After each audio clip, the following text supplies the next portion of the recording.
Good morning, good afternoon, good evening, depending on where you are. Welcome to our live stream today.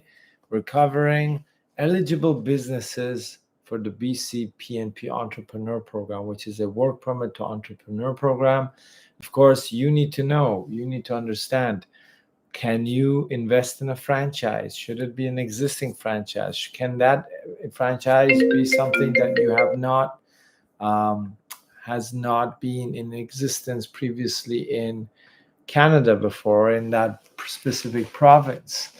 All the eligibility criteria, what you can do and what you can invest in the BC Entrepreneur Program. Again, no editing, no censorship, no special effects, just the raw truth, just like the rest of our videos.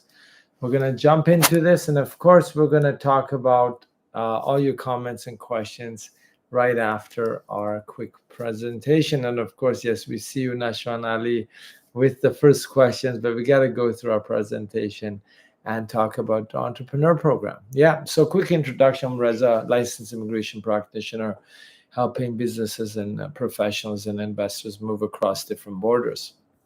We're posting this video to share our hands-on immigration knowledge with the rest of our audience, which could be existing clients, potential new applicants, immigration agencies, consultants, and whatnot, no matter where you are in the world.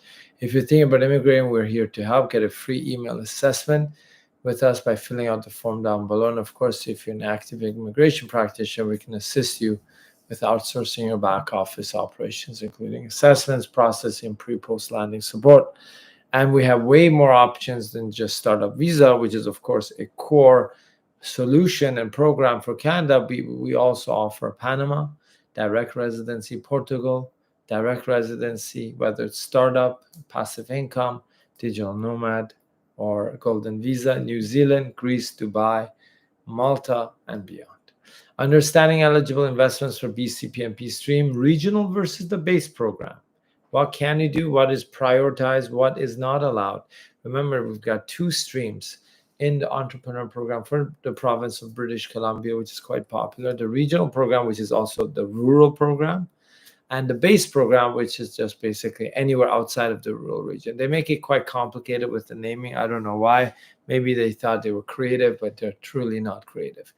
So the BC Entrepreneur Program offers these two streams, the rural, which is called regional, and the base program, which is just anywhere outside. So if you're doing Vancouver, Coquitlam, Burnaby, Surrey, North Van, West Van, all those places would be the base program.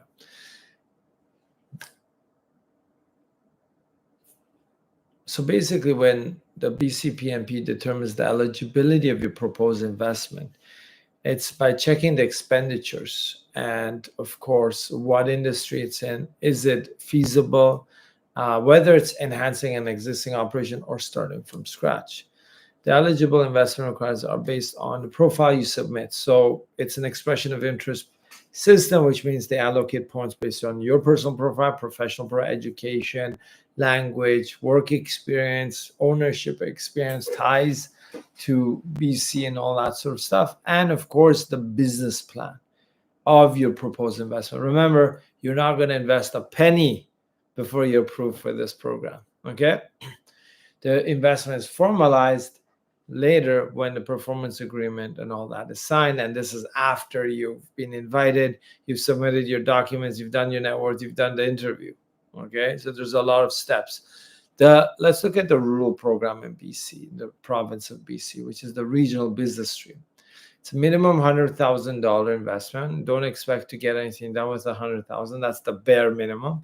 And you need to run the business for 20 months, okay? With a work permit that the provincial office will support you by issuing a letter to the IRCC, the Canadian Government Immigration Department, to issue your work permit to run the business, to come into Canada to run the business. And folks, if you don't have a visitor visa and you've never visited Canada and you haven't visited the rural communities, there's no way in whatever for you to be able to get invited or receive a local endorsement from a community to receive a nomination from the provincial office under this program. The amount you invest in must come from your personal net worth and, of course, align with the business plan that you proposed. Eligible investments, new equipment purchases, of course, improve to lease property, marketing cost, operational cost, startup inventory. Okay. But remember, there are limitations. So if you're buying a building for $2 million in a rural community or $500,000, that doesn't really count. They've stated that, of course, if it's crucial to the operation, they can consider a certain percentage. But don't think, oh, I'm investing 500,000 in a building, that should be my investment plus plus. That's not really investment. Real estate is the lowest priority in Canadian immigration. Keep that in mind. There's specific limitations. Of course, if you buy vehicles or operating expenses, there's capped. So that means a vehicle, if you're buying 100 vehicles, well, 15,000 of each vehicle may be used as the eligible investment for your application. Operating expenses up to 6 months for a new business, right? And if it's a franchise, it's up to 3 months. So you can't be like, oh, I'm just going to put 200,000 cover me for 2 years of operating expenses. That doesn't count. Inventory up to 3 months worth of a startup can count as an eligible investment. What are ineligible? Well, cash and working capital sitting in your bank account, wage payments to yourself, family, or co-owners, or any relatives, refundable deposits, and real estate related costs. Remember, real estate leaseholding, so leasehold improvements, meaning you've rented a place and you've got to build it up to make it look like the shop or store or office that you want it to, that counts. But if you buy the real estate, as I said, they don't like that. It's not considered. Refundable deposit and real estate related costs, as I said, immigration related fees. So if you're paying an immigration lawyer or a consultant, an agent, or IRCC, that doesn't count as eligible investments. Timing and investment. The BC PNP will consider the investments made after you invited. Before, if you've invested millions of dollars, it doesn't count. It's anything after they've invited you, interviewed you, done net worth audit, and gone through all your paperwork. And they've supported you. You've signed a business performance agreement. They've issued a letter of support for your work permit under the PNP program. That's when, if you start spending money, that's when it counts, not before. Eligible businesses under regional stream. Well, to qualify for the regional stream, you must propose to start a new business in a participating community, right? So these are small communities, like Vernon, for example, right? Just to give you a few. And some communities on Vancouver Island, the whole list is on the website. Each community has specified types of businesses it seeks to attract based on the industry. So just to give you an example, like Campbell River in Vancouver Island wants these industries. So each community will have a list of the priority industries that they're interested in for applicants. So food manufacturing, veneer, plywood, engineer, wood products, scientific research development service, full service restaurants, limited service eating places. So a lot of communities besides this will do hospitality, food processing, destination tourism, services, and all these sort of things. The proposed businesses must be identified in your business plan according to the industry and be matching those priority communities, because the community has to endorse you before the PNP will, okay? The base program for the entrepreneur program in British Columbia is basically all the bigger cities or anywhere which is not part of the regional program is considered base. So if you find a small community somewhere in BC and they're not participating in the rural community, you could go in the base program. Or, this is going to blow your mind, if you want to buy a business, an existing franchise or whatever, buy a business in a rural community. So you could go to that participating rural community as part of the regional program, but then invest the minimum amount to meet the eligibility of the base program and buy an existing business and then go through the base program. Why do I say that? Is because in the regional program, which is the rural program, it's not allowed to buy an existing business, right? So that's why you would use the other program, but in the same community if you choose to. So that's a workaround. Anyways, the base program, which is anywhere else outside of those communities, is $200,000 minimum investment. Running the business on a work permit for 20 months. You have to be inside country, obviously 80% or more of the time. Eligible investments is in the purchasing price of an existing business can be up to $150,000, excluding brokerage fees. So that means if you buy a business for $400,000, $150,000 of that counts towards eligibility of that investment for the base program, the main program of the entrepreneur program for BC. And of course, they expect you to at least spend $50,000 or more to upgrade the business or expand it. Okay, this is very important. Capital expenditures, technology, who knows what, right? Specific types of different types of like specific sorry about that.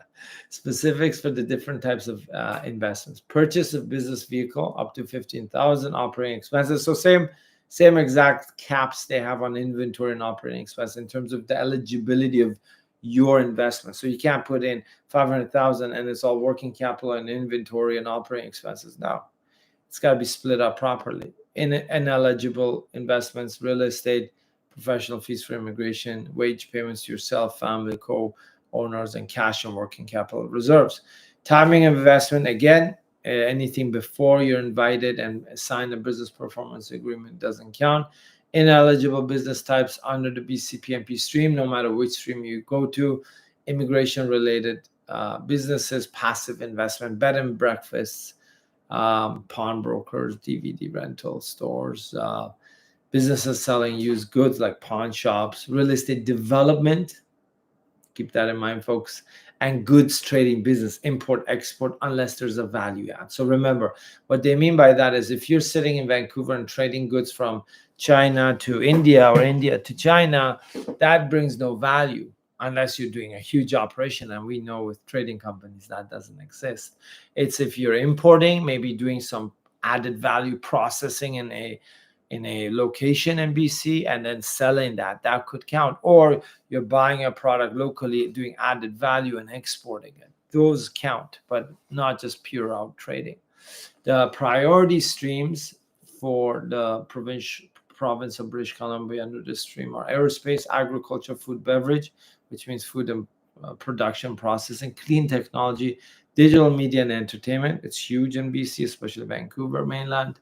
Forestry, including wood product manufacturing and processing, information and communication technology. That's usually across the board, across Canada is always a priority. Life sciences, mining is huge in BC, same with Quebec, and natural gas, which is obviously more complicated.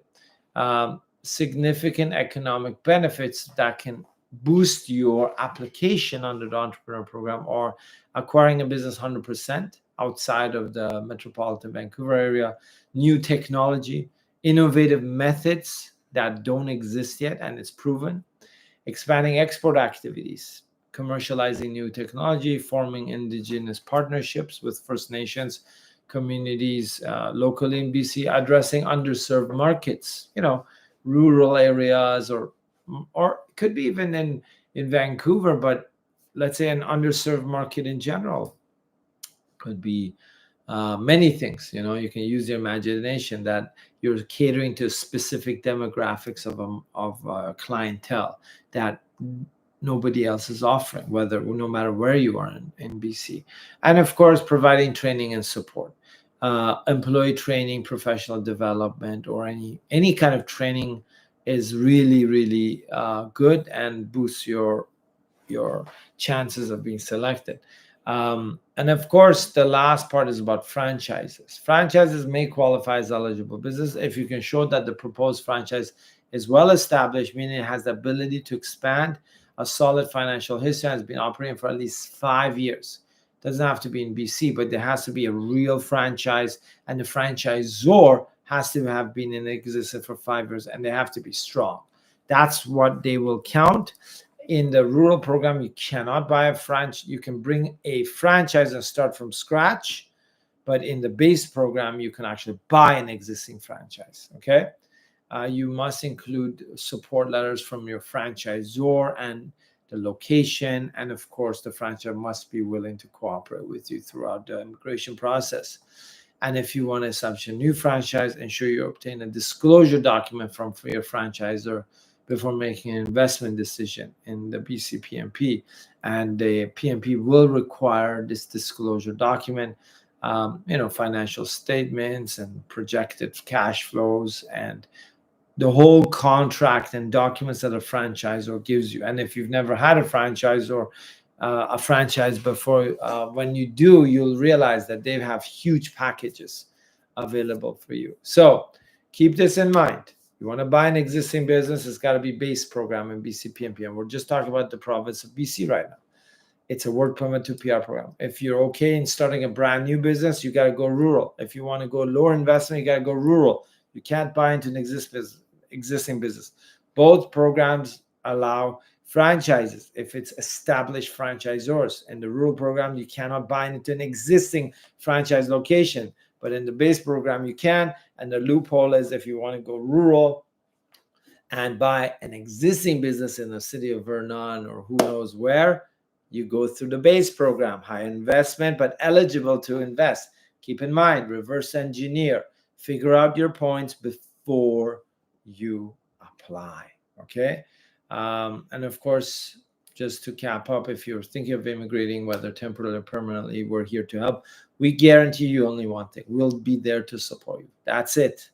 That's all I can guarantee you. We'll be there in bad or good. So if there's bad news, we'll give it to you. If there's good news, we'll give it, and we'll work with you to solve the problems. You're in full control of which immigration program you pick based on your eligibility. You're in full control. We have $1 million insurance, liability insurance, which protects you and us from fraud or mistakes, as well as a dedicated insured client trust account with our Canadian banking institutions. Our team speaks over 10 languages. We help applicants from over 55 different countries.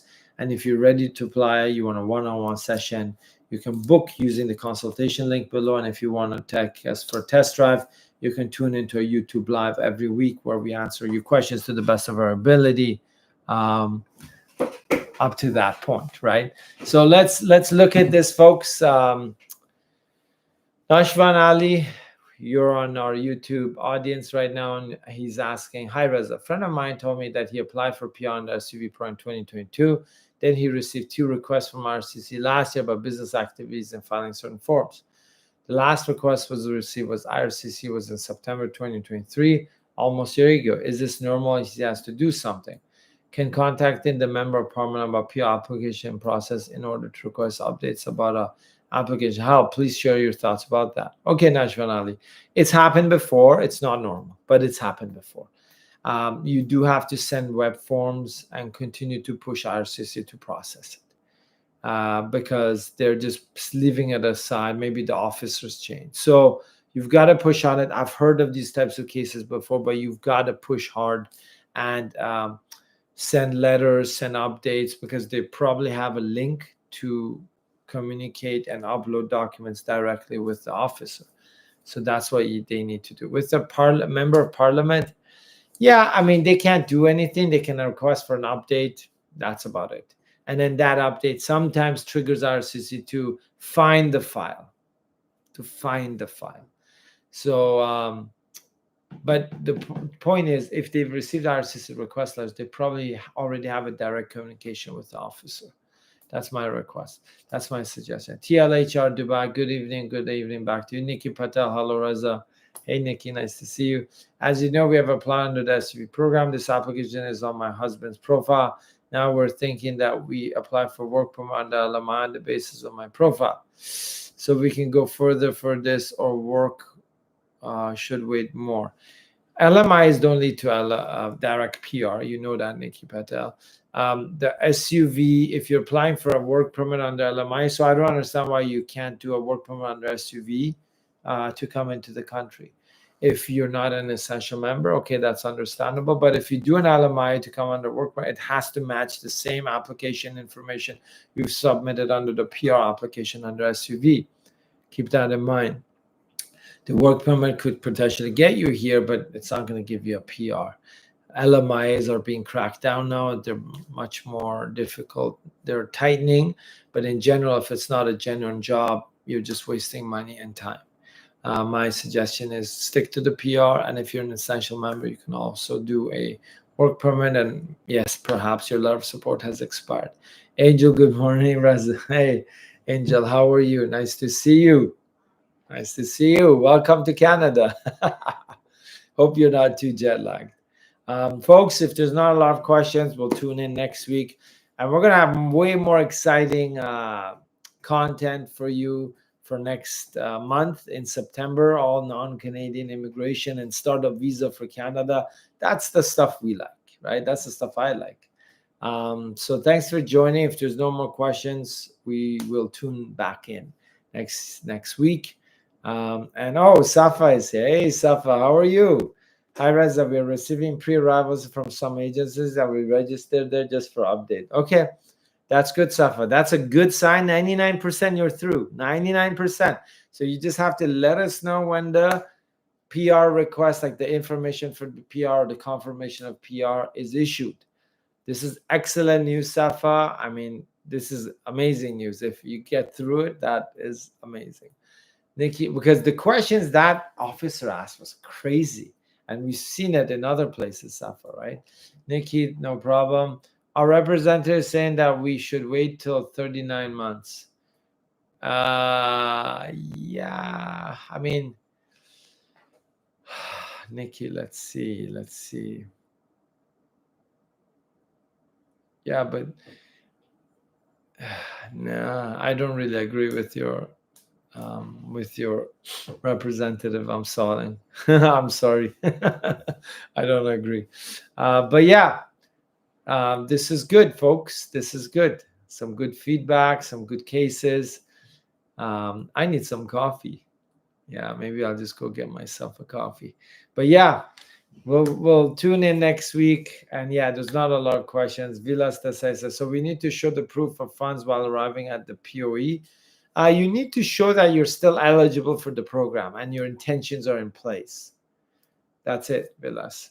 Nikki Patel, we have already completed 36 months. Yeah, Nikki, there's no point in waiting 39 months, Sure, you're going to follow up and it'll end up being 39 months and then you can follow up again. But the point is you got to be proactive, never passive. That's my personal point of view on this, okay? Yeah, so if any other questions, happy to reply. We'll see you soon, folks. We'll discuss some excellent, exciting topics in the next couple of weeks, okay? And Safa says, thanks a lot, Reza. My plan to stay in Alberta, but I'll come to Ontario to see you. Alberta is great. They're really cracking down on the programs there, though. Wow, it's amazing. But Alberta is good. Cost of living is good. There's a lot of economic activity, especially in Calgary. The weather is, it's cold, but it's nice. It's beautiful. It's manageable. I'm very happy with Alberta. BC is good. Not many jobs, but weather is nice in Vancouver. Toronto is just crazy. Crime, cost of living. It's just a good business hub. Ottawa is nice. Montreal is great if you're French, but not economically, unless you've got huge family and connections there that can get you involved. Anyway, that was my 2 cents on living in Canada. Manitoba, Saskatchewan are always there, and I love Nova Scotia, as everyone knows already. Okay, folks, we're ready to roll. Next week, we'll see you. Subscribe to our YouTube channel so you are aware and notified when we're online next week, okay? We've got another text. When is the first meeting with SUV Survivors show? That's a good question. I cannot read your name, but I'm going to ask my colleague to say how do I pronounce this name? Okay, I'm going to ask. So the Survivor show, we're looking for volunteers. Anyone who has received their confirmation PR and is not a client of ours. Because you know what? We do it with our own clients, but it's just too gimmicky marketing. I don't like that, right? I want the Survivor show because our clients are not really survivors because we pamper them. They're VIP. They'll get approved, right? Because we're representing them. Obviously I'm a little bit too confident sometimes, but The rest of the people applying, sometimes they go through a lot of hardship because their representatives don't support them as much, or the IRCC officers are tough on them, right? So we want to reach out, anyone out there who wants to do an interview and they've received their confirmation PR and landed, we would love to do it. So Liao Zhenshun. Yeah, Liao Zhenshun. Yeah, you like that, eh? So we're planning for sometime end of August or October, maybe, to have our Survivor series show. Okay. And we're looking for volunteers to interview. And it's going to be very frank, candid, no censorship, nothing is off the record in the discussion we'll have. So hopefully we'll let you know, but you got to give us like 1 or 2 months. We'll have this Survivor series going. Okay. Thanks for joining, by the way. Safa says, do you think any additional documents will be requested meanwhile? Safa, I don't know. Since April, as we said, March, April, things changed. We've seen some curveballs come in. After pre-arrival, our clients have received more request letters. But for your case, because you received the pre-arrival after April, I feel that 90% plus you're good to go. But no guarantees. IRCC, you know, it's like Jack in the Box. It's like a Pandora's box. Safa's our first future Survivor series. But anyone out there who has received a PR is not our client, I would love to interview you because I want to see what you went through. I want to share your experience. Samin 1346, Rezajan Salam. I heard that CIC is refusing almost all the C11, C10s. Is that true? I did get you any approval recently. No, we haven't received any approvals. We've been doing a lot of ICT, Samin, less C11s, but it really depends. So I'll give you, and I've said this a million times, Samin. If you have not visited Canada, if you don't have a business incorporated, money in the account, true significant benefit, a hiring plan, genuine intention to do a business that is a significant interest and benefit to Canada, of course they're going to refuse. ICTs have increased in refusal, so have C10, C11s, more 50% or more. Okay, but that's the point. There's so much garbage applications that I'm not surprised. Okay, I'm sorry to put it out there like this. Just applications for the sake of just applying, right? The applicants have not truly come here and done their homework and made connections and meetings and started the operations. C10, C11 can be approved, but now IRCC is cracking down on the lower quality ones. Same with SUV. Lower quality will be cracked and refused. Higher quality will be approved. It's all relative. Am I tall? Well, relative to the king, James, what is it? The Los Angeles King, Lakers guy, I'm short. But compared to somebody else like mini-me, well, I'm tall. The same goes with C10, 11. If everyone dumps garbage applications, low quality applications, yeah, some of you will be approved. But if some are submitting true, genuine, high quality applications and some are not, of course, those are going to get refused. Everything is relatively, right? Everything in life and with humans. Exactly those garbage applications and consultant lawyers. Well, no, I'm not saying garbage lawyer. I'm just saying, yeah, maybe garbage is a very strong word. And we can recycle garbage too. I've handled refused cases as well. We've recycled them and we've reused them. So no, I'm not talking about like other consulting. I'm just saying low quality applications. They're not putting enough time. You know why? Because the agency wants to submit and get money. So within a month or two, they'll apply. But the applicant has never been in Canada. They've not set up the business. They haven't funded it. They don't have a recruiter to start their hiring plan. They don't have a significant benefit. If you're doing a grocery store or convenience store in the middle of Toronto or Vancouver, it's useless. If you're doing a marketing agency and you're going to invest $250,000 in Vancouver, Toronto, Calgary, it's useless. Okay. These are very obvious, not creative at all. Anyways, I'm not calling anyone garbage. I'm just saying low quality applications for the sake of just applying and the agencies taking their money. Okay. Thank you so much. We love your sessions. Thanks, Salman. Appreciate it. Yeah, I mean, sometimes I do go off on a tangent and I start calling people things, but I usually attack the government, the immigration department, because it's bad. And recently, folks, there was a report released by the United Nations that almost called the Canadian Temporary Foreign Worker Program, like work permits and LMIs, as bad as slavery. Okay, I haven't read the full report yet, but it almost compared it to almost being borderline slavery. I mean, I don't know about that. It's a strong word. I mean, there's other countries in the world that have stronger connections to that slavery than we do in Canada. But I mean, things are going downhill with Canadian immigration. Downhill. New Brunswick stopped. Alberta's changed. LMI is being cracked down. Everything is changing, folks. And Ontario still doesn't have an entrepreneur program. Okay, express entry general draws are still, coming and going, but less. They're still going to be there, but less. So what does that mean for applicants who want to come to Canada? It's tough. Anna says, hey, Reza, how are you? Joined a bit late. No problem, Anna. We were just going to sign off, and then we started talking about garbage. F777, hi, Reza. Is it for McMurray still issuing endorsement letters for Outlanders?